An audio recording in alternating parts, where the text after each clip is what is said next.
When I first saw the screenshots of this game, I almost didn't download it. When I saw the name to this game, I almost didn't download it. But then I saw the description which said similarities to BeamNG Drive. Now, this interested me because one, BeamNG is a great game, and if it lives up to that standard, I'll enjoy it. And two, if it's nothing like BeamNG Drive, I could laugh at it for making that comparison.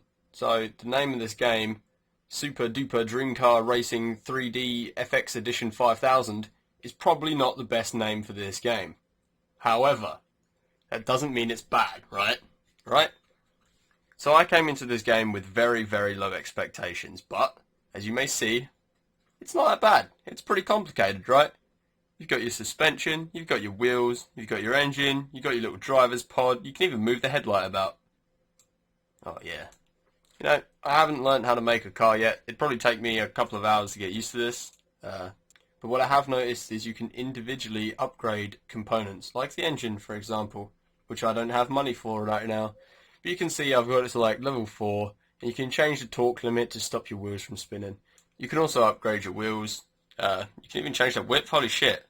Yeah, give me some of that. You can even change the PSI, which I imagine would help with shock absorbance. You can also change the size.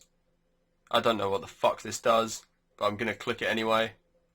You can change your suspension, and it's expensive.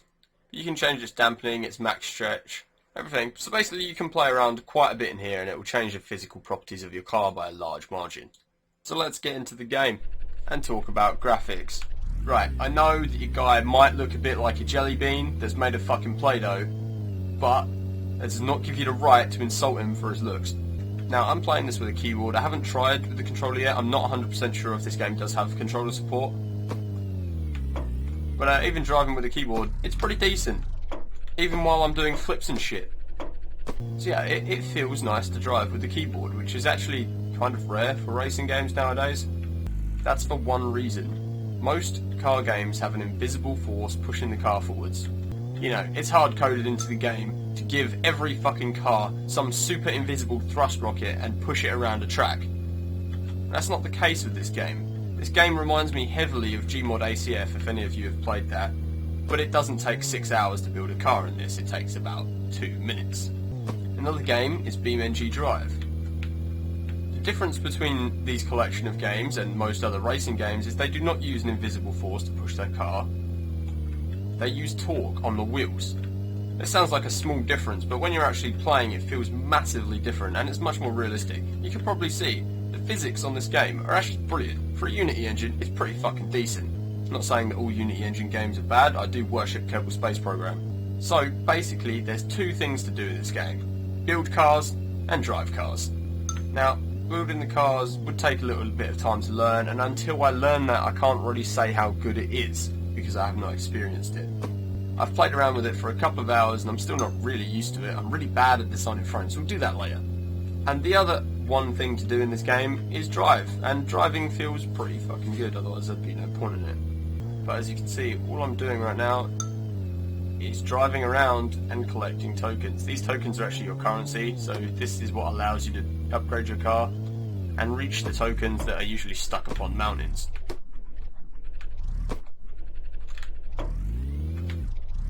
That was eventful. So I might need an upgrade or two to try and get up here. Maybe I'll wiggle my way up. Oh, no, I'm going to make it. There we go. Easy, boys. But with a stock car, you probably wouldn't be able to do that.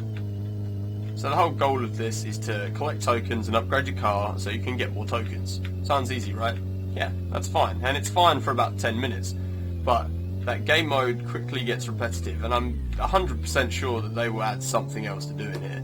So you can actually do races as well, where you race against ghosts of other players, I imagine. I don't actually know, don't quote me on that.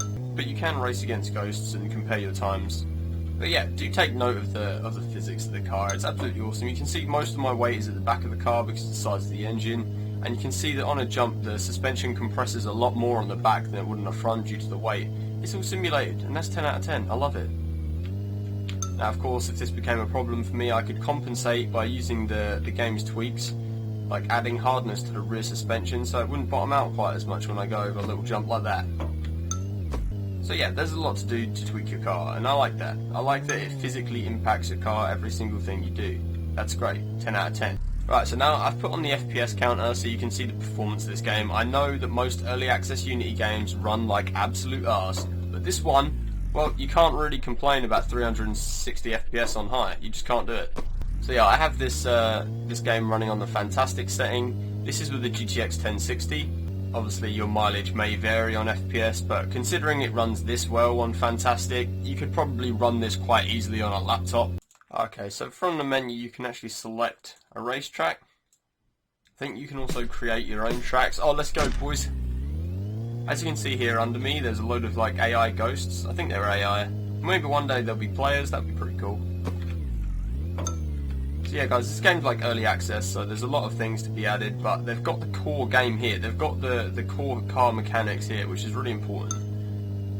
I think that developing things like core mechanics later on is a really, really bad idea because it gives people the wrong impressions of your game way before it's released.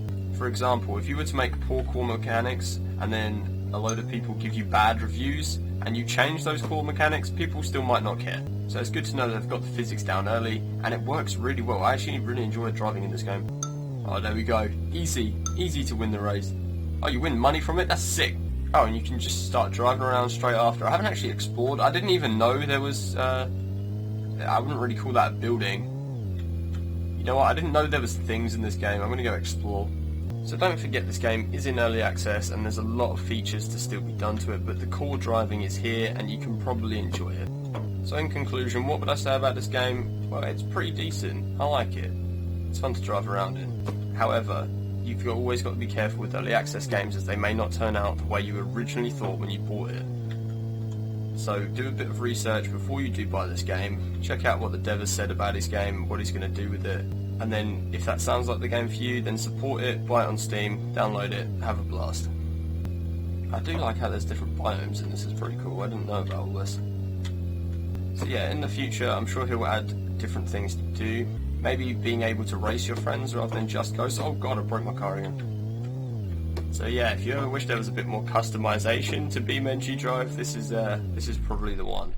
So all in all, this game is pretty decent. I like it. And I thank the dev for sending me a free key. It's nice to help out little YouTubers too. So although I like this game, I'm not too keen on the title. That's because it has this sort of generic Unity engine game, and it gives it a bad impression before you start. This was a good thing for me because I came into the game with low expectations but actually got a decent game from it. But there will be people who would just scroll past this game after seeing the screenshots, seeing the name, seeing it's an early access Unity game in fear of what other games have become that have followed the same path. Anyway guys, I hope you enjoyed this video. I apologise again for my probably husky voice. I'm sure I'll be over my illness soon. Putin Nonigev, kill him! I can't afford it! I can't afford it! All brothers, kill him! Oh no!